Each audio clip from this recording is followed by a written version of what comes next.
Good evening everyone. आप सभी का बहुत बहुत स्वागत फिर से मैं करता हूं इस सेशन में। इस उम्मीद आशा के साथ आप सभी स्वस्थ होंगे और आप सभी का बहुत बहुत स्वागत। कैसे हैं आप सभी लोग? एक बार जल्दी से सभी स्टूडेंट्स कमेंट कर देंगे कैसे हैं आप सभी। क्या आप सभी को आवाज़ आ रही है क्लियर तरीके से? एक बात मैं आप सभी को पहले ही बता दूं कि ये जो सेशन है वो मेरे भाई रिकॉर्डिंग सेशन है। तो जैसे कि आप सभी को मैंने बता रखा है कि जो हम लोगों का कंप्लीट टीम जो है वो इंदौर मीटअप में आ रही है एंड मैं भी वहाँ पे अवेलेबल रहूँगा। तो प्लीज़ एक बार मैं भी ये कॉन्वे करना चाहूँगा आप सभी को। कोई भी बच्चा जो इंदौर से है या फिर आप सभी लोग कोई भी ऐसा स्टूडेंट्स जो भी इंदौर से बिलोंग कर रहा है या फिर इंदौर से अगल बगल किसी भी शहर से है, तो आप सभी ज़रूर आएँ। मुझे भी बहुत अच्छा लगेगा। हम मिलेंगे, खूब बातचीत भी करेंगे और आपके जो डाउट्स हैं उसको भी हम लोग प्रयास करेंगे लेने का।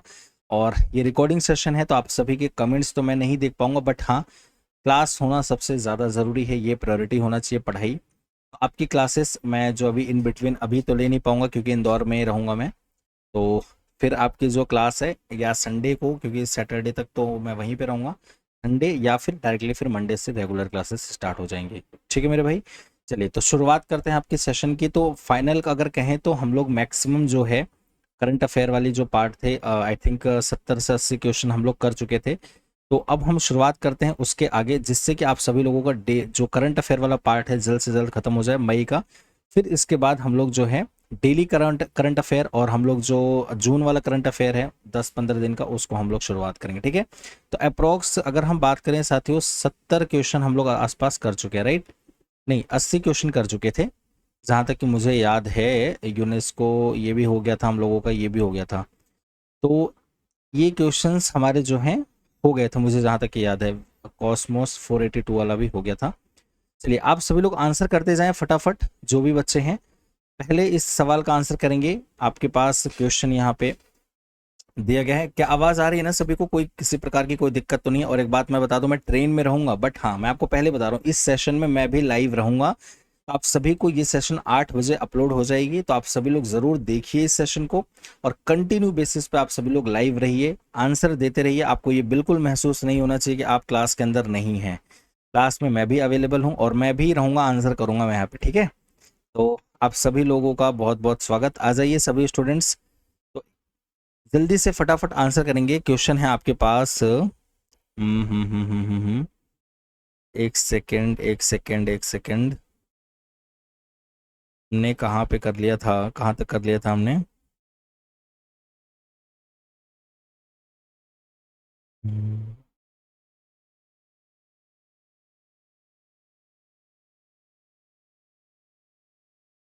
हम्म, ओके। तो हमने यहाँ तक आई थिंक कर लिया था। ये दीक्षा वाला भी पार्ट कर लिया था, ये कर लिया था। हाँ, ये क्वेश्चन का आंसर करेंगे। Cosmos 482, a Soviet era space craft launched in 1972, 1972 में जो है ये लॉन्च हुआ था आपका सोवियत एरा के टाइम पर। कॉस्मोस 482 रिसेंटली क्रैश हो गया है इंडियन ओशन में जाकर। What was the original destination of the Cosmos 482? आप सभी को मैं बता दूं 1972 में इस स्पेस क्राफ्ट को, एक सोवियत एरा स्पेस क्राफ्ट को लॉन्च किया गया था जिसका नाम कॉस्मोस 482 था। रिसेंटली में जाके ये इंडियन ओशन में जाके क्रैश हो गया था। आप जल्दी से बताएंगे कि इसका जो मूल गंतव्य है, जो मूल गंतव्य मतलब ओरिजिनल डेस्टिनेशन, ये कहाँ से था? मार्स, मून, वीनस या फिर जुपिटर? सभी लोग आंसर करेंगे फटाफट, जितने भी बच्चे हैं। कहाँ पे इसका ओरिजिनल डेस्टिनेशन था? आप सभी को मैं इसका बता दूं, ये था वीनस। वीनस जो है इसका, आप सभी को मैं बता दूं, ये इसका ओरिजिनल डेस्टिनेशन था। ठीक है। चलिए आते हैं अपने अगले सवाल पे। When is the International Nurses Day celebrated every year is memory of Florence Nightingale, the mother of modern nursing? आधुनिक नर्सिंग की जननी फ्लोरेंस नाइटिंगेल। ध्यान रखिए आप सभी को, फिर से मैं बता दूं, एक चीज ध्यान रखना है आप सभी को कि जो है नाम के साथ साथ आपको दोनों चीज याद करनी है। ठीक है। आधुनिक नर्सिंग की जननी फ्लोरेंस नाइटिंगेल की याद में हर साल अंतरराष्ट्रीय नर्स दिवस कब मनाया जाता है? 12 मई, 13 मई, 14 मई या फिर 15 मई? जल्दी से फटाफट आंसर कीजिए। और आप सभी लोग जो भी बच्चे इंदौर से हैं प्लीज़ आइएगा, और आपको मैं लाइव अपडेट रहूँगा, मैं आप सभी के साथ जुड़ा रहूँगा। एंड एक बार ज़रूर मैं अपने चैनल पे, इसी चैनल पे लाइव भी आऊँगा, एंड आप सभी को मैं बताता रहूँगा भैया मैं कहाँ पहुँच चुका हूँ। और मैं उज्जैन भी महाकाल का दर्शन करने भी जाऊँगा, तो आप सभी लोगों को वहाँ पर भी मैं एक बार ज़रूर कोशिश करूँगा, अगर फ़ोन अलाउ होगा तो मैं लाइव ज़रूर आऊँगा, या फिर जो भी शॉर्ट्स मैं अपलोड करूँगा आप लोगों के साथ मैं साझा करूँगा। ठीक है, तो आप लोग प्लीज़ जो भी वहाँ पे हों आइएगा ज़रूर मिलने। ठीक है, चलिए, तो आंसर क्या होगा? ये जो डे मनाया जाता है आपका, अंतर्राष्ट्रीय नर्स दिवस मनाया जाता है आपका 12 मई। ठीक है, चलिए अगले सवाल पे आए, तो क्या है? Which Indian missile was successfully test fired on May 11, 2025 as a part of national technology day celebration? राष्ट्रीय प्रौद्योगिकी दिवस समारोह के तहत 11 मई 2025 को किस भारतीय मिसाइल का सफलतापूर्वक परीक्षण किया गया? अग्नि 5, त्रिशूल, पृथ्वी सेकंड या फिर ब्रह्मोस मिसाइल? बताइए फटाफट क्या होगा? कौन से मिसाइल का सक्सेसफुली टेस्ट फायर किया गया आपका 11 मई 2025 को, जो कि next national technology day celebration का एक हिस्सा रहा है? ठीक है, बताएंगे तो इसका आंसर क्या हो जाएगा? बहुत ध्यान से करेंगे। त्रिशूल। आप सभी लोगों को मैंने क्लास के अंदर इसके बारे में काफी डिटेल में डिस्कशन किया हुआ था। त्रिशूल इसका सही आंसर हो जाएगा। चलिए, question number 84, what position did India's Nirupama Devi finish in the Asian weight lifting championship? एशियाई भारोत्तोलन चैंपियनशिप में भारत की निरुपमा देवी कौन से स्थान पर रही? फर्स्ट, सेकंड, थर्ड या फोर्थ? ये सवाल ऐसे भी पूछा जा सकता है कि एशियन वेट लिफ्टिंग चैंपियनशिप में भारत में किस महिला ने किस स्थान पर अपना रैंक पाया? ठीक है, किस स्थान पर पोजीशन को अपने फिनिश किया? तो आप सभी को ध्यान रखिएगा, ये सवाल भी जो है आपसे पूछा जा सकता है। ठीक है, तो यहाँ पे तो पूछा है कि चौथे रैंक पर, तो यहाँ ये सवाल भी पूछा जा सकता है कि एशियन वेट लिफ्टिंग चैंपियनशिप में चौथे रैंक पर किस भारतीय महिला ने अचीव किया? तो आपको नाम पता होना चाहिए इनका, निरुपमा देवी। इनका नाम भी पता होना चाहिए, निरुपमा देवी, क्योंकि सवाल आपसे सवाल से जवाब भी पूछ सकते हैं और जवाब से सवाल बनाकर भी आपसे क्वेश्चनिंग किया जा सकता है, तो आपको ये ध्यान रखना है मेरे भाई। ठीक है, चलिए आते हैं अगले सवाल पे। Bob Cowper, the first cricketer to score a triple century in test cricket. Bob Cowper, इनका नाम क्या है? बॉब कॉपर, जिन्होंने, जो कि पहले क्रिकेटर हैं जिन्होंने 300 रन बनाए, जो कि 84 के एज में आपके पास हो गए, मतलब कि अगर आप कह सकते हैं देहांत हुआ है। अननोन इलनेस, जिनका कोई भी ये नहीं पता कि किस वजह से इनकी डेथ हुई है। He belong to which countries cricket team? तो आप सभी को ये बताना है, और उसके बाद यहां से सवाल यह भी बन सकता है कि ऑस्ट्रेलिया के ऐसे, इसका आंसर क्या होगा? ऑस्ट्रेलिया होगा।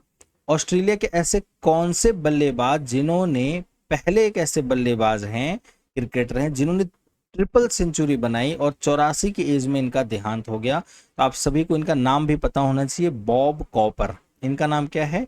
बॉब कॉपर, इस बात का ध्यान रखिएगा, बॉब कॉपर। ठीक है, क्लियर है आप सभी को?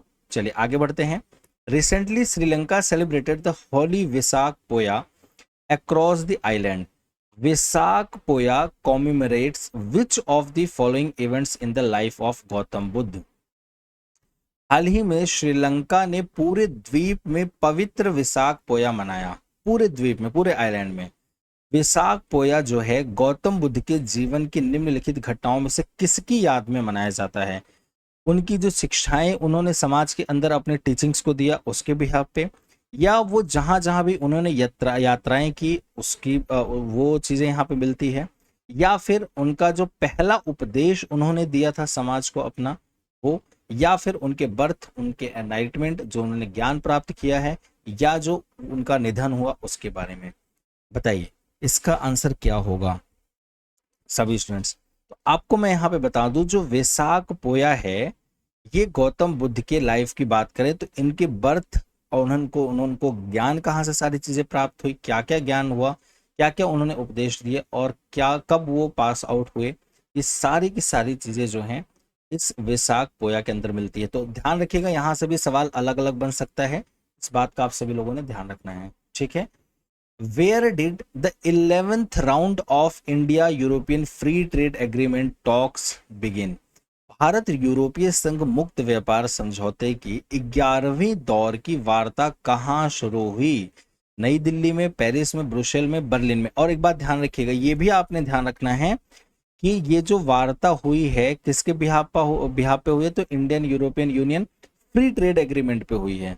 ठीक है, फ्री ट्रेड एग्रीमेंट पे हुई है, जो कि आपके देश के कॉमर्स मिनिस्टर पीयूष गोयल जी के बीच में ये वार्ता हुई है। तो आप सभी लोग बताएंगे ये कहाँ पर इस चीज को किया गया? तो भाई कहाँ पे किया गया? आपके ब्रुसेल्स में किया गया। कहाँ पे किया गया? ये आपका ब्रुसेल्स में किया गया। क्लियर है?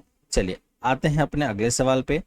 Recently Pakistan attempted a massive drone intrusion using Songar drones from Leh to Sir Creek. Sir Creek. Songar drones are armed unmanned aerial system US developed by which country?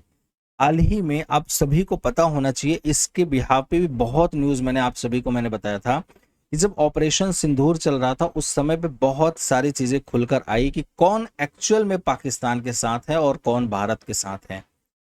हाल ही में पाकिस्तान ने लेह से सर क्रिक तक सोंगर ड्रोन का उपयोग करके बड़े पैमाने पर ड्रोन घुसपैठ का प्रयास किया। सोंगर ड्रोन किस देश द्वारा विकसित सशस्त्र मानव रहित हवाई प्रणाली है? आप सभी को बताया था कि आपके भारत देश के अंदर एक ऐसा देश था पाकिस्तान को जो कि बहुत डायरेक्टली तरीके से सपोर्ट कर रहा था, और उस देश का नाम था तुर्की।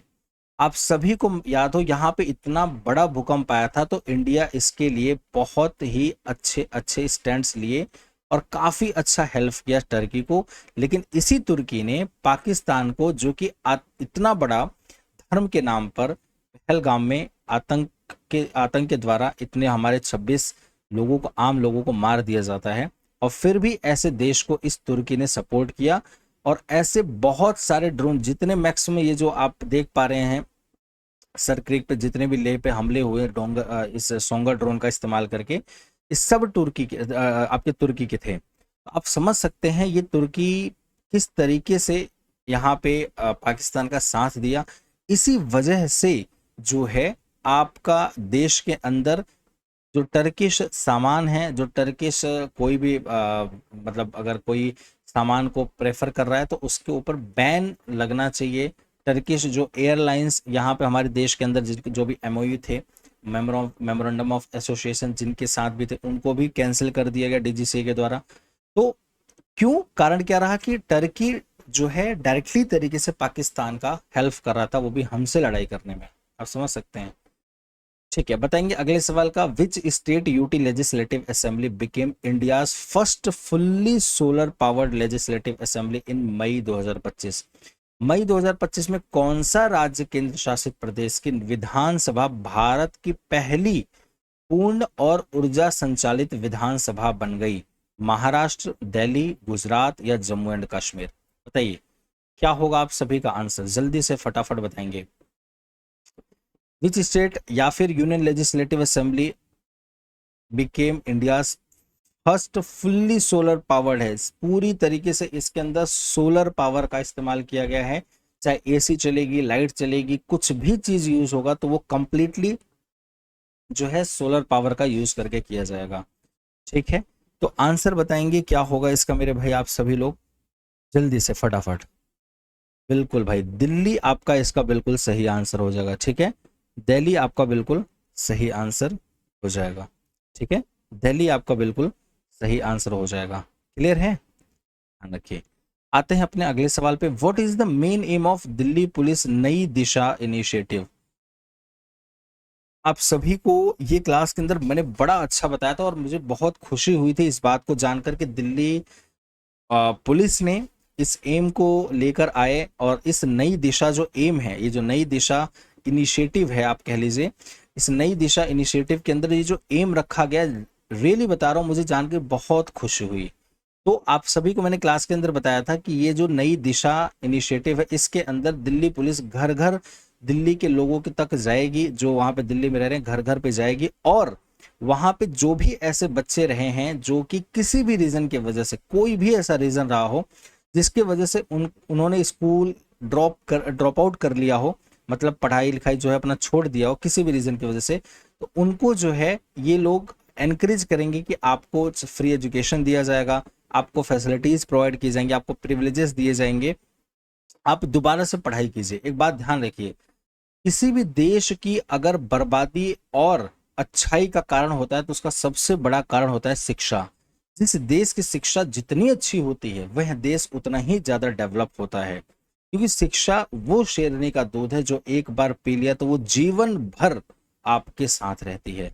तो आप सभी लोगों को मैं बता दूं, इस नई दिशा का जो इनिशिएटिव है बहुत ही अच्छा लगा था जब मैंने ये चीज देखा, पढ़ा इसके बारे में कि दिल्ली पुलिस अगर इस चीज पे काम करेगी तो कितना बढ़िया रहेगा, कि घर घर जाएगी और उन ड्रॉप आउट्स बच्चों जो भी किसी भी रीजन की वजह से कि भाई उनकी वो कंडीशन नहीं थी कि वो अब आगे स्कूल कंटिन्यू कर पाते, घर में कोई कमाने वाला नहीं है किसी भी रीजन की वजह से, तो उन ड्रॉप आउट्स रेट जो बढ़े हुए हैं उनको कम किया जा सके और उनको दोबारा चांस मिल सके पढ़ाने का।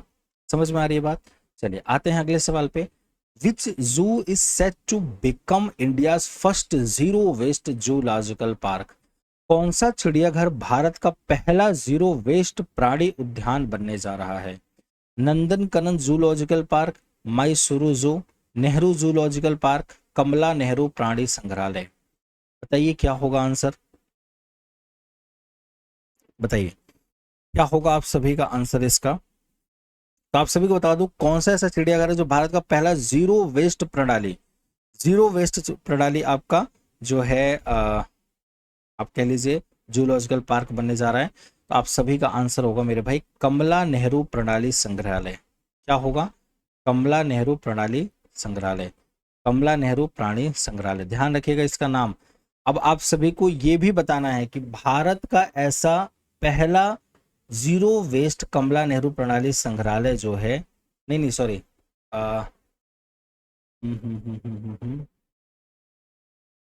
ये पूछा जा सकता है कि अच्छा ये तो नहीं, सवाल यही बनेगा, ठीक है, या फिर ये पूछा जा सकता है कि ऐसा कौन सा, अच्छा ये तो सवाल तो यही है कौन सा जो है ये, ठीक है कोई दिक्कत नहीं। अगला सवाल आते हैं, what does the AI tool FaceAge estimate using facial feature? AI tool facial FaceAge face age, age से आप लोगों को इस सवाल को पहचानना है, ठीक है। एआई टूल फेसेज चेहरे की विशेषताओं का उपयोग करके क्या अनुमान लगाता है? Mood, biological age, disease risk या जेनेटिक ट्रेट्स? आप सभी को इसके अंदर मैंने क्लास के अंदर इसको बहुत अच्छे से समझाया था कि जो फेस एज है, यहां से आपको ध्यान रखना है, जो फेस एज है ये एक ऐसा एआई टूल है जिस एआई टूल का इस्तेमाल करके आपकी जो बायोलॉजिकल एज है आप उसको पहचान सकते हैं। बायोलॉजिकल एज वो एज है जिससे आपके अंदर जो बीमारी है या किसी भी प्रकार का कुछ इशू है, एक्चुअल उस बीमारी उस इशू के वजह से एक्चुअल एज आपकी पता लग पाती है कि आप कितने साल के हैं। आप आप अगर देखें तो फ्रंट लाइन आप बाहर से दिखने में बहुत सुंदर है, बहुत स्मार्ट है, बहुत अच्छे हैं, बहुत लंबे चौड़े हैं, लेकिन अंदर आपकी बहुत सारी बीमारियां हो सकती हैं। तो वो एक आप कहेंगे मैं तो सिर्फ और सिर्फ भाई मैं ना 30 साल का हूँ और 30 साल का हूँ, आप बहुत यंग दिख रहे हैं सब कुछ, तो जो दिख रहा है आपको बाहर से वो बायोलॉजिकल एज नहीं होता, वो तो फिजिकल एज हुआ, जैसा आप दिख रहे हैं फिजिकल अट्रैक्शन एज हुआ आप 30 साल के। लेकिन बायोलॉजिकल एज जो है वो आपका ये जो बताएगा वो 4 से 5 साल जो है वो आपका ज्यादा दिखाएगा, क्योंकि उस बायोलॉजिकल एज ज्यादा दिखाने का मतलब आपको उस बीमारी के वजह से वो आप अंदर से एजेड हैं। वो अलग बात है कि आपने खुद को बाहर से इस तरीके से मेंटेन किया हुआ कि आप बड़े यंग लग रहे हैं, जैसे आप बड़े बड़े हीरोइन को देखते हैं ना कि किस तरीके से अपने आप को मेंटेन करके रखते हैं, इसी वजह से वो बड़े यंग लगते हैं। आप उनका क्या नाम है, अनिल कपूर, 65 के आसपास इनकी एज हो गई, लेकिन आज भी देखो ऐसा लगता है कि 35 के आसपास हैं, 35-40 के आसपास हैं। तो क्या है वो, इनका बायोलॉजिकल एज कितना है एक्चुअली अगर हम देखें तो 65-70 के आसपास होगा, हो सकता है बीमारियां बहुत सारी अंदर हो, लेकिन ये दिखते कितने के भाई 35-40। तो आप सभी को ये जो बायोलॉजिकल एज है वो ऐसा बताया जा रहा है कि रिसर्च भी किया गया कि इसमें जो बीमारियां बताएगा वो एकदम करेक्ट बीमारी बताएगा आपको। अगर कोई अंदर से चाहे कैंसर हो, वो सारी चीजें जो है बीमारी जो बताया जाएगा एकदम करेक्ट बीमारी बताया जाएगा। ठीक है, ये एआई टूल का इस्तेमाल करके। चलिए, ये क्लास के अंदर मैंने सारी चीज कवर किया था। नेक्स्ट जो सवाल है वो क्या है, हु ऑथर्ड द ऑटोबायोग्राफी जनता की कहानी मेरी आत्मकथा। आत्मकथा जनता की कहानी मेरी आत्मकथा किसने लिखी है? बंदरू दत्तात्रेय, जगदीप धनकर, रामनाथ कोविंद, या फिर वेंकैया नायडू। बताइए, सभी स्टूडेंट्स फटाफट बताएंगे क्या होगा इसका आंसर। बताइए फटाफट। आप सभी को क्लास के अंदर इस सवाल को भी मैंने कराया था कि बंदरू दत्तात्रेय जो हैं, इन्होंने एक किताब लिखी है। कौन सी किताब है? जनता की कहानी मेरी आत्मकथा। अब मेरी आत्मकथा है इसलिए इसको ऑटोबायोग्राफी बोलते हैं। मेरी आत्मकथा, जब कोई अपनी आत्मकथा लिखता है उसको क्या बोलते हैं? ऑटोबायोग्राफी। ठीक है, तो आप सभी ने इनकी किताब का भी नाम याद रखना, क्योंकि देखिए कोई भी, देखिए बैंकिंग के अंदर आप सभी का अपडेटेड चीज पूछता है सबसे ज्यादा। तो बुक्स एंड ऑथर्स आपका स्टैटिक पार्ट है। अगर आप देखेंगे तो बुक्स एंड ऑथर्स, अगर कोई नई किताब आ रही है, जिस किताब को किसी व्यक्ति में आपका, अगर आपका करंट अफेयर में आया तो उस किताब को आप जरूर पढ़ के जाएं, क्योंकि ये सवाल जो है बन सकता है। सवाल ये भी बन सकता है कि बंदरू दत्तात्रेय ने एक ऑटोबायोग्राफी अपनी लिखी है, उस बुक का नाम क्या है? तो आपको पता होना चाहिए जनता की कहानी मेरी आत्मकथा। ठीक है, तो दोनों सवाल आपका तैयार होना चाहिए। अगला सवाल है, why did the Taliban suspend the game of chess in May 2025? Taliban ने मई 2025 में शतरंज खेल को क्यों स्थगित कर दिया? ये इसके वजह से गैम्बलिंग हो रही थी, पब्लिक इंटरेस्ट जो है वो उसके पब्लिक इंटरेस्ट के हित में नहीं था ये, या फिर इंटरनेशनल प्रेशर बढ़ रहा था इसके ऊपर, या incompatibility with the Islamic law, या फिर इस्लामिक लॉ के कंपैटिबिलिटी में नहीं थी ये चीज। बताइए क्या होगा इसका आंसर मेरे भाई, सभी स्टूडेंट्स जो भी बच्चे हैं फटाफट, क्या होगा इसका आंसर? तो आप सभी को मैंने बताया था कि इनका जो इस्लामिक लॉ है, उस इस्लामिक लॉ के अगर हम देखें, साथ देखें, तो ये जो इनकम्पैटिबल है उसके साथ ही मैच नहीं करता है ये जो चेस है, जिसके वजह से ऐसा लगता है इनको कि ये कहीं ना कहीं इसके वजह से ये गैम्बलिंग का चांस बनता है, एक जो सट्टेबाजी है उस चीज का जो है, या फिर जुआ है उस चीज को ये बढ़ावा देता है चेस जो है। इस वजह से इन्होंने इस्लामिक लॉ के हिसाब से इसको इनकम्पैटिबल माना है। इस वजह से तालिबान ने इस चेस गेम को जो है बैन कर दिया है मई में। ठीक है, ध्यान रखिएगा। आते हैं अपने अगले सवाल पे। India has inform the WTO world trade organisation of its plan to impose retaliatory tariff on US goods in response to duties imposed on which Indian exports. Bharat ने WTO को अमेरिकी वस्तुओं पर जवाबी टैरिफ लगाने की अपनी योजना के बारे में सूचित किया है, जो कि भारत ने किन निर्यातों पर लगाए गए शुल्कों को जवाब में है। तो जल्दी से बताइए क्या होगा इसका आंसर। आप सभी को पता है, अभी अब तो ये न्यूज़ पुराना हो गया है क्योंकि अब तो सारी चीज़ें बदल गई हैं। आप सभी को बताना है कि देखिए अभी बीच में जब टैरिफ लग रहा था, ट्रंप की तरफ से अपने अलग अलग देशों पे टैरिफ लगा रहे थे, उसी बीच में चाइना के ऊपर सबसे ज्यादा टैरिफ लगा रहे थे। 145 245 तक पहुंच गया था टैरिफ, 145 तक आपको याद हो। और उसके बाद जो है, जो पार्टनर कंट्रीज जिनके ऊपर ये भी ये लगा रहे थे टैरिफ, उन्होंने भी अपना रिटेलिएशन में टैरिफ इनके ऊपर भी लगाया। इसी तरीके से भारत देश ने भी WTO को क्लियरली इन्फॉर्म करते हुए, रिटेलिएट करते हुए टैरिफ यूएस के सामान के ऊपर लगाया कि भाई देखो हमारा सामान यूएस के अंदर जाता है तो उसके ऊपर टैरिफ लगाया जाता है, जिसकी वजह से हमारे सामान महंगे हो जाते हैं और हमारे सामान की डिमांड कम हो जाती है यूएस के अंदर। अब इसी तरीके से जो यूएस के सामान है वो हमारे अगर देश के अंदर आएंगे, यूएस जो गुड्स हैं अगर वो हमारे देश के अंदर आते हैं, उसको उसके ऊपर भी अब टैरिफ एक्स्ट्रा लगाया जाएगा, और लगाकर उसके ऊपर मतलब आप कह सकते हैं जो है, इससे क्या होगा, यूएस गुड्स जो है महंगा होगा और हमारे जो डोमेस्टिक प्रोडक्शन है वो सिक्योर हो सकेगा। तो ये जो सामान है मेरे भाई, उसका आप सभी का आंसर क्या हो जाएगा, स्टील एंड एल्युमिनियम इंडस्ट्री। ध्यान रखिएगा, यहाँ पे आप सभी लोग इस इमेज से भी देख पा रहे होंगे, स्टील एंड एल्युमिनियम इंडस्ट्री बिल्कुल सही हो जाएगा। आते हैं अपने अगले सवाल पे, which country has become the first to integrate crypto currency payments into the tourism sector. कौन सा देश अपने पर्यटन क्षेत्र में क्रिप्टो करेंसी भुगतान को एकीकृत करने वाला पहला देश बन गया है? El Salvador, Switzerland, Bhutan, Singapore. बताइए क्या इसका सही आंसर होगा। ये सारी क्लास में आप सभी को मैं एक्सप्लेन कर चुका हूं, इसलिए हो सकता है आपको ऐसा लग रहा हो सर बहुत जल्दी लेके चल रहे हैं, ऐसा कुछ नहीं है। ठीक है, भूटान इसका बिल्कुल सही आंसर हो जाएगा। भूटान एक ऐसा पहला देश बन गया है जो कि अपने टूरिज्म सेक्टर को बढ़ाने के लिए इसने क्रिप्टो करेंसी या क्रिप्टो करेंसी जो पेमेंट्स, अगर कोई भी व्यक्ति क्रिप्टो करेंसी के फॉर्म में पेमेंट देना चाहे, आसान सी भाषा में ऐसे समझिए जैसे आप नोट और कॉइन का इस्तेमाल करते हैं नॉर्मली किसी भी सामान के लेन देन में, इसी तरीके से एक तरीके का डिजिटल तरीके का एक रुपए, डिजिटल करेंसी जो है उसी का नाम दिया गया है क्रिप्टो करेंसी। ठीक है, उसी क्रिप्टो करेंसी में अलग अलग जो है डिजिटल करेंसी के नाम होते हैं। जैसे आपने बिटकॉइन का नाम सुना होगा, बिटकॉइन एक क्रिप्टो करेंसी का ही एक क्या कहते हैं डिजिटल करेंसी है। ठीक है, ध्यान रखेंगे। तो भूटान एक ऐसा देश है जिसने अपने टूरिज्म सेक्टर को बढ़ाने के लिए क्रिप्टो करेंसी के फॉर्म में भी कोई व्यक्ति चाहे तो उसको पेमेंट कर सकता है। ठीक है, चलिए आते हैं अपने अगले सवाल पे मेरे भाई। आपका अगला सवाल है, which company has set up chip design centres in Noida Bengaluru to help India design the world's smallest 3 nanometre chip. इस कंपनी ने भारत को दुनिया की सबसे छोटी 3 नैनोमीटर चिप डिजाइन करने के में मदद करने के लिए नोएडा और बेंगलुरु में चिप डिजाइन केंद्र स्थापित किए हैं। इंटेल ने, सैमसंग ने, रेनेसिस ने या फिर क्वालकॉम में।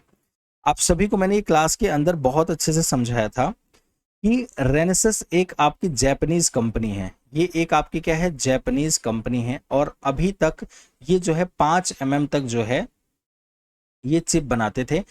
अब इनका कहना है कि हम जो है दुनिया का सबसे छोटा नैनो चिप जो है, नैनोमीटर चिप जो है, हम उसको बनाएंगे। अभी तक ये इनका जो था वो 5 नैनोमीटर तक का ये भारत के अंदर डिजाइन किया जाता था। लेकिन अब जो जापानीज कंपनी जो रेनेसिस है, इस रेनेसिस कंपनी को पूरी तरीके से अलाउ कर दिया गया है कि नोएडा और बेंगलुरु जैसे शहर में अब भारत के अंदर 3 नैनोमीटर जो कि दुनिया का सबसे स्मॉलेस्ट नैनोमीटर चिप है वो डिजाइन किया जाएगा। अगर आप बात करें नैनोमीटर चिप का कहाँ यूज किया जाता है, तो आपने आईसी का सुना होगा। आप कोई भी इलेक्ट्रॉनिक डिवाइसेस है वहां पे नैनोमीटर चिप का यूज किया जाता है। जैसे आपने आईसी सुना होगा, आपने मतलब कोई भी आप इलेक्ट्रॉनिक डिवाइस ले लीजिए, हर जगह इस नैनोमीटर चिप का यूज किया ही जाता है। ठीक है, Smriti Mandhana has reached which position in the ICC women's ODI batting ranking. Smriti Mandhana ICC महिला वनडे बल्लेबाजी रैंकिंग में किस स्थान पर पहुंच गई हैं? तो आप सभी का आंसर होना चाहिए दूसरे स्थान पर ये पहुंच चुकी हैं। किस स्थान पर? दूसरे स्थान पर पहुंच चुकी हैं अपने ICC women ODI batting ranking में। अगला सवाल कहें, according to SIDBI what percentage of India's MSME are now women owned. SIDBI के अनुसार भारत के कितने प्रतिशत एमएसएमई अब महिलाओं के स्वामित्व वाले हैं? मतलब समझ रहे हैं, यहाँ पे अब जो है भारत के अंदर एमएसएमई सेक्टर के जो सबसे ऑनर जो होंगे, अब मैक्सिमम जो है महिलाओं का भी पार्टिसिपेशन इस माइक्रो स्मॉल मीडियम एंटरप्राइजेस के अंदर बढ़ रहा है। कितनी बड़ी अच्छी बात है आप सभी लोगों के लिए मैं बता दूं, 31.8% जितने भी आपके पूरे इस भारत के अंदर एमएसएमई सेक्टर है, इस पूरे एमएसएमई कंपनीज में जो सबसे ज्यादा, अब सबसे ज्यादा नहीं मतलब कह लीजिए कि जो अगर 100 कंपनी है एमएसएमई, तो इस 100 कंपनी में से जो है 31 कंपनी जो है वो उसके ऑनर हमारे वुमेन लोग हैं। तो इससे पता लग सकता है, आप पता लगा सकते हैं, मतलब समझ सकते हैं कि किस तरीके से वुमेन का एम्पावरमेंट के ऊपर काफी अच्छा काम किया जा रहा है। तो बहुत अच्छी बात है, इस तरीके से वुमेन का पार्टिसिपेशन बढ़े। और इसी साथ में आप सभी को बता दूं, अप्रोक्स 51% तक, सॉरी 29% तक रूरल एरियाज में भी यहाँ पे अर्बन एरियाज में पार्टिसिपेशन भी देखने को मिलता है। तो अगर यहाँ पे देखें तो ऑल ओवर परसेंटेज देखें तो सिडबी के अकॉर्डिंग जो है 31 मतलब 32% अप्रोक्स, 31.8% है। ठीक है, जो कि वुमेन ओन एमएसएमई कंपनीज आपको देखने को मिलेंगी। आते हैं अपने 100वें सवाल पे। Where in Uttar Pradesh will the second Sahitya park celebrating India's literary heritage be developed? Bharat की साहित्यिक विरासत का जश्न मनाने वाला दूसरा साहित्यिक पार्क उत्तर प्रदेश में कहाँ विकसित किया जाएगा? बताइए कहाँ पर विकसित किया जाएगा सभी स्टूडेंट्स? देखिए आंसर सभी लोग करते रहिए, भले से मैं यहाँ पे नहीं हूँ, आपकी क्लास में मैं भी हूँ, ठीक है, मैं भी आंसर कर रहा हूँ। क्लियर है? चलिए फटाफट आप सभी लोग आंसर करेंगे।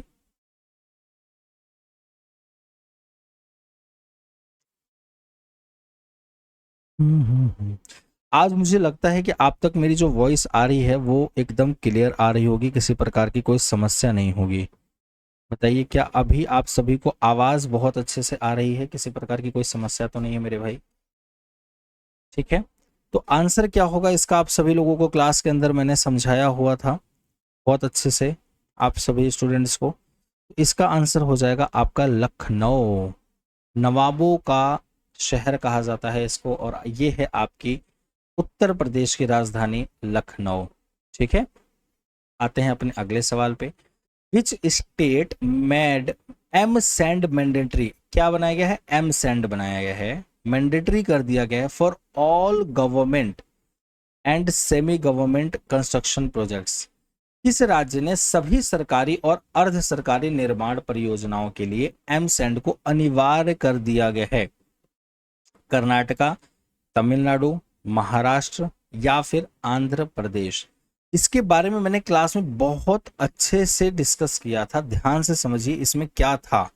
आप सभी को मैंने समझाया था कि महाराष्ट्र जो सरकार है, इस महाराष्ट्र सरकार ने पूरी तरीके से सेमी गवर्नमेंट और गवर्नमेंट जितने भी कंस्ट्रक्शन करने वाले प्रोजेक्ट्स हैं, कंपनी हैं, उनको सीधी तरीके से जो है मैंडेटरी कर दिया था कि भाई अब जो है जो सैंड बनाया जाएगा, जो जैसे आप मकान में या फिर किसी जगह पे जहां पे सैंड का यूज किया जाता है, बालू का यूज किया जाता है, वो अब अभी तक क्या होता था, किसी भी तट से निकाला जाता था, किसी भी रिवर के तट से, जैसे गंगा रिवर हो गया या फिर समुद्र के तट से जो है बालू का इस्तेमाल किया जाता था, जिसकी वजह से जो है वहां पे काफी ज्यादा नेचुरली देखें तो ये नुकसान पहुंच रहा है। ठीक है, क्योंकि आप नेचुरली आप जो है आप क्या कर रहे हैं, बालू का यूज कर रहे हैं और डिग्रेडेशन होता जा रहा है। इसके वजह से जो है नेचुरली नुकसान होने की वजह से जो है इन्होंने ये एक्शन लिया है महाराष्ट्र गवर्नमेंट ने कि अब जो है एमसेंड जो है मैन्युफैक्चर किया जाएगा। मतलब एमसेंड का मतलब क्या है, यहाँ पे जो है आपके द्वारा बनाया जाएगा, मतलब ह्यूमन मेड सैंड बनाया जाएगा, केमिकल के थ्रू जो है ये सैंड जो है बनाया जाएगा सभी सेमी गवर्नमेंट कंस्ट्रक्शन प्रोजेक्ट या फिर गवर्नमेंट प्रोजेक्ट्स जो हैं उनके द्वारा। ये चीज जो है मैंडेटरी कर दिया गया है कि अब बहुत ज्यादा नेचुरली जो है आपका बालू का यूज नहीं किया जाएगा, एम सैंड मतलब मैन्युफैक्चर किया जाएगा सैंड को। ठीक है, जिससे हम नेचुरली सिक्योर हो सके। अगला सवाल आप सभी के स्क्रीन पे दिख रहा होगा। India was recognised as a country champion at the world bank land conference 2025 for which initiative? विश्व बैंक भूमि सम्मेलन 2025 में भारत को किस पहल के लिए देश चैंपियन के रूप में मान्यता दी है? स्वामित्व, पी में स्वयं या पीएम किसान? जल्दी से आप सभी लोग इसका आंसर करेंगे, क्या होगा? जल्दी से सभी स्टूडेंट्स बताएंगे क्योंकि ये क्लास के अंदर आप सभी को कराया था मैंने। विश्व India was recognise the country champion at the world bank land conference 2025 और किस इनिशिएटिव के लिए? तो आप सभी को मैंने समझाया था स्वामित्व के बारे में। याद है आप सभी को A to Z जो है स्वामित्व के बारे में मैंने समझाया था।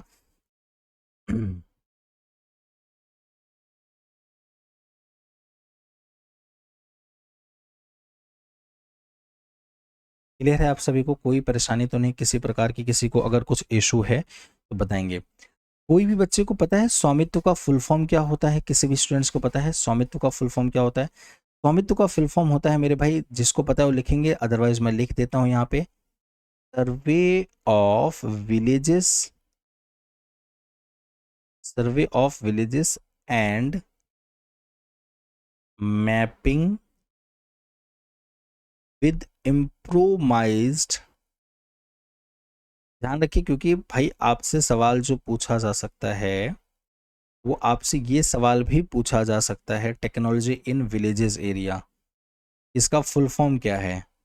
टेक्नोलॉजी इन विलेजेस एरिया,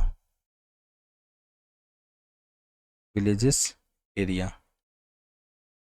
और आप सभी को मैं बता दूं, ये एक्चुअल में यहाँ पे इसका जो मेन एम ये था कि जो भी रूरल एरिया के अंदर रह रहे हैं लोग, ठीक है, जमीन जायदाद की वजह से कितनी लड़ाइयाँ होती हैं, इस लड़ाई को खत्म करने के लिए इस स्वामित्व इनिशिएटिव को लॉन्च किया गया था। और आप सभी को मैं बता दूं, ये जो स्वामित्व है इसका यूज किया जाएगा, इसका मतलब एक तरीके से आप कह लीजिए इनका जो है क्लियर एक प्रॉपर्टी कार्ड बनाया जाएगा। इस स्वामित्व के तहत एक जो है हर एक ऑनर का अपना एक खुद का प्रॉपर्टी कार्ड बनाया जाएगा, और उस प्रॉपर्टी कार्ड के तहत जो है उस जमीन का या फिर कह लीजिए उस लैंड का वह ऑनर कहलाएगा, और कभी भी किसी भी प्रकार की लड़ाई उससे नहीं हो सकी, क्योंकि गवर्नमेंट अप्रूव्ड होगा ये प्रॉपर्टी कार्ड। तो गवर्नमेंट के अगेंस्ट में जाके तो कोई लड़ाई नहीं कर सकता ना कि भाई ये नहीं जमीन हमारी है। तो ये बेनिफिट यहाँ पे हो सकेगा जो बेसिकली इस में ये स्वामित्व इनिशिएटिव में रखा गया है। कैसे किया जा सकता है? ड्रोन सर्वे का यूज़ किया जाएगा, जो स्पेशल टेक्निकल का चीज़ों का यूज़ किया जाएगा। ये सब चीज़ें जो हैं इसमें आप सभी लोगों को देखने को मिलेगा, जिससे अगर आप देखें काफ़ी रूरल इकोनॉमी को फ़ायदा मिलेगा, बूस्ट होने में, बिजनेस करने में आसानी होगी, जो भी लैंड रिलेटेड डिस्प्यूट्स हैं वो पूरी तरीके से ख़त्म हो जाएंगे, ठीक है। और साथ ही साथ जो पंचायती राज सिस्टम है वो बढ़ा बहुत अच्छा डेवलप हो पाएगा किसी भी गांव के अंदर, क्योंकि हर छोटी बात पे छोटी मोटी जो लड़ाई हो रही है आपके जमीन के स्तर पे, तो छोटी मोटी लड़ाई बहुत बड़े लेवल पे चेंज हो जाती है, एक दूसरे को मार काट देते हैं, इतनी बुरी हालत हो जाती है, ये लड़ाई यहाँ तक पहुंच जाती है। तो इस लड़ाई को खत्म करने के लिए पंचायती राज भी काफी अच्छे से मजबूत, पंचायती राज को भी काफी अच्छी मजबूती मिल पाएगी। ठीक है मेरे भाई, क्लियर है यहाँ तक, कोई दिक्कत तो नहीं है? चलिए अगला सवाल यहाँ पे है, what is the name of cyclonic storm likely to form in the bay of Bengal as per IMD May 2025 forecast. IMD के मई 2025 के पूर्वानुमान के अनुसार बंगाल की खाड़ी में बनने वाले चक्रवाती तूफान का नाम क्या है? साइक्लोन तेजस, साइक्लोन वायु, साइक्लोन शक्ति या साइक्लोन आग? क्या होगा आंसर? आप सभी फटाफट बताइए।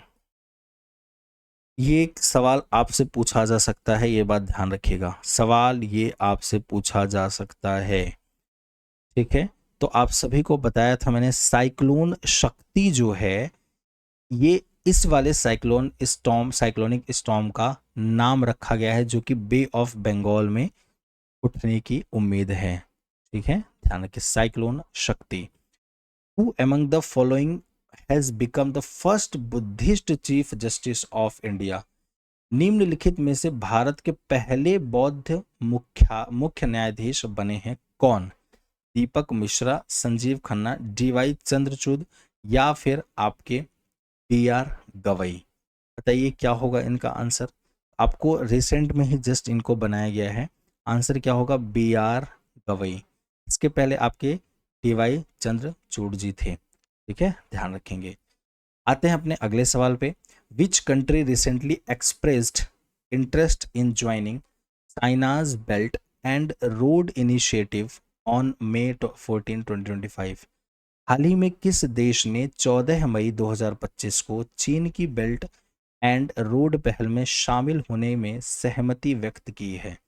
ब्राजील, अर्जेंटीना, कोलंबिया या फिर पेरू?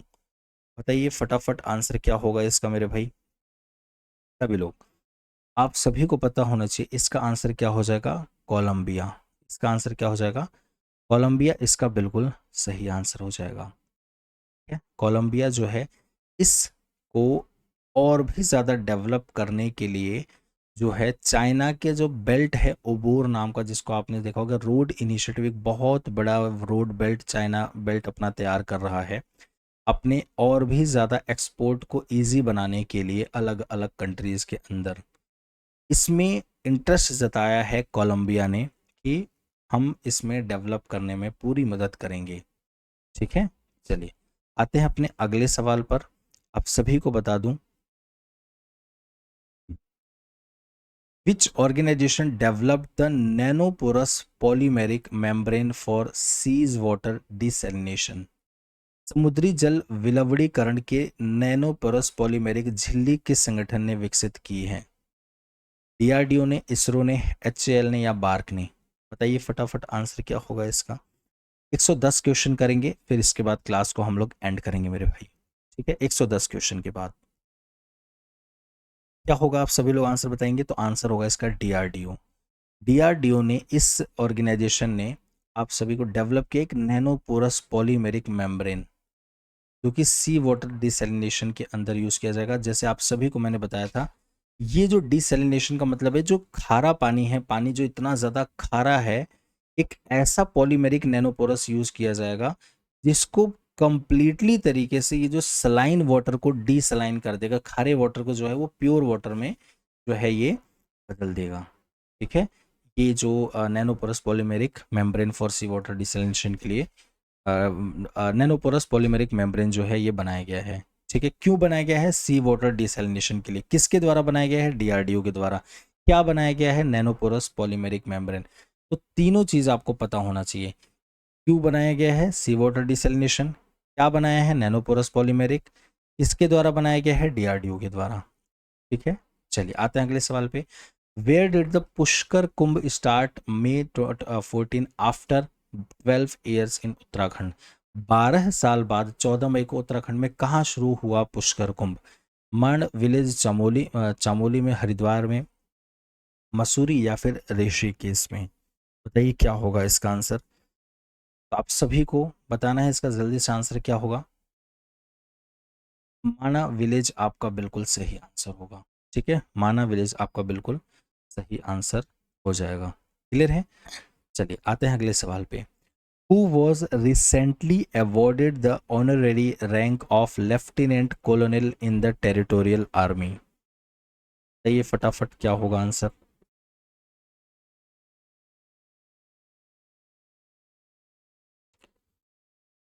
सभी स्टूडेंट्स जल्दी से बताएंगे। Who was recently awarded honorary rank of Lieutenant Colonel in the Territorial Army?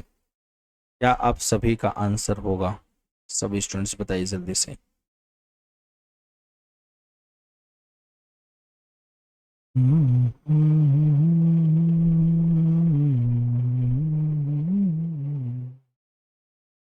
जय सिया राम, जय सिया राम। ठीक है, तो इसका आंसर क्या होगा? नीरज चोपड़ा। आपको इमेज में भी दिख रहे होंगे हालांकि। ठीक है, इमेज में भी दिख रहे होंगे। चलिए अगला सवाल। Who has been appointed as the new MD of LIC effective, जो कि आपका जून 2025 से हो जाएगा? सिद्धार्थ मोहंती, टीएस रामाकृष्णन, रत्नाकर पटनायक या फिर एसके रॉय? आप सभी को मैंने समझाया था कि रत्नाकर पटनायक जी जो हैं, इनको एलआईसी का एमडी के रूप में अपॉइंट किया गया है। जो भी नए नए अपॉइंटमेंट हो रहे हैं मेरे भैया, ध्यान रखिएगा, जितने भी नए अपॉइंटमेंट हो रहे हैं, चाहे किसी भी कंपनी के लिए, बड़े बड़े ऑर्गेनाइजेशन या बैंकिंग के लिए, या फिर कोई भी अगर ब्रांड एम्बेसडर किसी कंपनी के लिए बनाया जा रहा है, ये सारे ही आप सभी के लिए जो है बहुत ज़रूरी हैं। ठीक है, ध्यान रखिएगा। आते हैं अपने आखिरी सवाल पे। Inclusive India summit was held in New Delhi on which day in May 2025?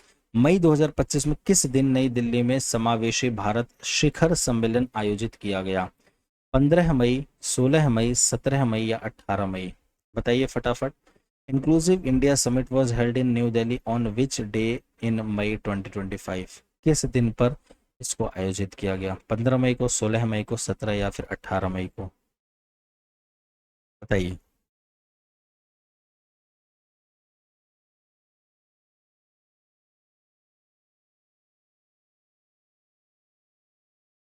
Answer क्या होगा? नेशनल आपका, सॉरी, 15 मई को जो है इंडिया समिट जो है वो नई दिल्ली के अंदर हेल्ड किया गया, जो कि 15 मई को दिन मनाया गया। ठीक है, ध्यान रखिए। चलिए 2 सवाल और कर लेते हैं। इससे मैं आपको क्यों 2 सवाल और करा रहा हूँ, क्योंकि ना 16 मई तक का करंट अफेयर जो है हमारा पूरा हो जाएगा। फिर 14 दिन और बचेगा, 14 नहीं 15 दिन और बचेगा, फिर उसके बाद हम उसको पूरा कर रहे होंगे।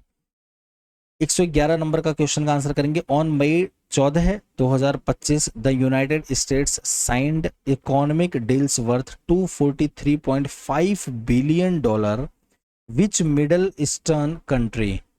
14 मई 2025 को संयुक्त राज्य अमेरिका ने किस मध्य पूर्वी देश के साथ $243 बिलियन के आर्थिक सौदे पर हस्ताक्षर किए।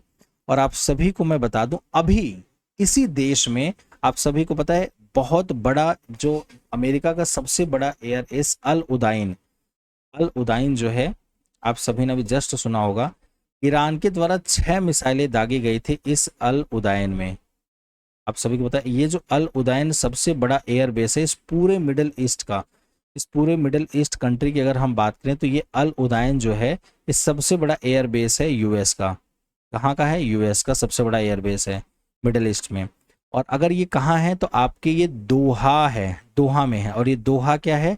दोहा ये कतर की राजधानी है। कहाँ की राजधानी है? कतर की। तो ध्यान रखेंगे, ठीक है, कतर की ये जो है राजधानी है। तो इसका आंसर क्या हो जाएगा? कतर के द्वारा जो है ये डील पक्की करी गई है, ठीक है, $243.5 बिलियन की। ठीक है, बहुत जरूरी है ये आपके समझने के लिए। What international day is observed annually on 15 मई। 15 मई को प्रतिवर्ष कौन सा अंतर्राष्ट्रीय दिवस मनाया जाता है? World health day, international day of families, world environment day या इंटरनेशनल लिटरेसी डे? बताइए फटाफट।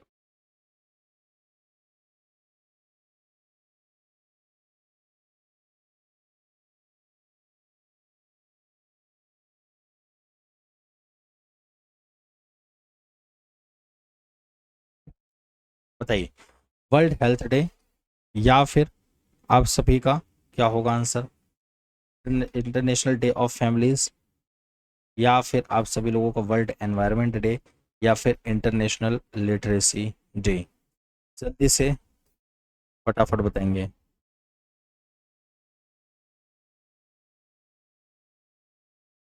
तो इसका आंसर क्या होगा मेरे भाई? आप सभी को पता होना चाहिए, इंटरनेशनल डे ऑफ फैमिलीज इसका जो है बिल्कुल सही आंसर हो जाएगा। 15 मई को जो है मेरे भाई आप सभी लोगों का ये जो इंटरनेशनल डे ऑफ फैमिलीज है ये मनाया जाता है। क्लियर है आप सभी को? किसी प्रकार की कोई दिक्कत तो नहीं है? आप सभी को अगर मैं आपसे पूछूं कि ये जो वर्ल्ड हेल्थ डे है, अगर मैं आपसे पूछूं ये क्या नाम है उसका, इंटरनेशनल लिटरेसी डे है, ये कब मनाया जाता है? इंटरनेशनल लिटरेसी डे ये world health organisation I think होना चाहिए। इंटरनेशनल लिटरेसी डे जो है ये कब मनाया जाता है? तो आंसर आप सभी का क्या होना चाहिए? 8 सितंबर को। इंटरनेशनल लिटरेसी डे कब मनाया जाता है? 8 सितंबर को। वर्ल्ड एनवायरनमेंट डे कब मनाया जाता है?